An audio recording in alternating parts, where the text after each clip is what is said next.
In that passage that we just read out from The Weight of Glory, Lewis mentions the memory of our past. How was childhood significant to Lewis's conception of longing? Well, the very first occasion when he experienced longing came to him through a memory. He talks about this in his autobiography, Surprised by Joy.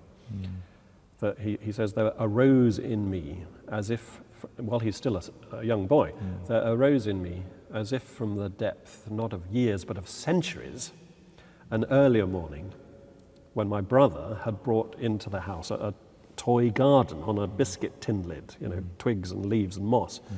And Lewis remembered this earlier morning, and he said it evoked in him a desire for something so intense that the only way to talk about it really is by reference to the Garden of Eden, that he wanted to go not just back a few years into his own past, but back to the very origin of humanity itself, which is absurd. Here's a 7-year-old boy, or however old he was, having immortal longing.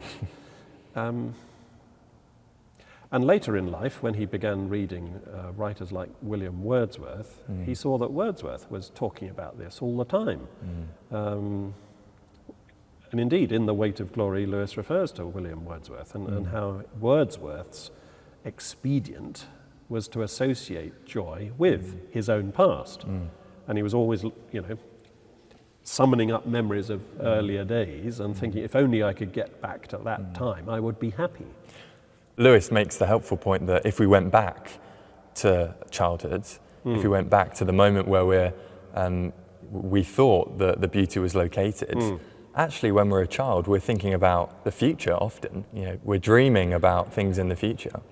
So whether we're stuck in the past or thinking about the future, I think Lewis would urge us to be confronted with the reality that actually these longings aren't in this world at all. Yeah, exactly. They're not time-bound. If you went back to that earlier moment in your own past, you would find either a desire for something even further back, or, as you say, a desire for an unknown future. But actually, it's not present in any given moment. And that's the mistake we make. That's when we become idolatrous, when we do mistake the vehicle for the thing itself. Joy always reminds, Lewis says.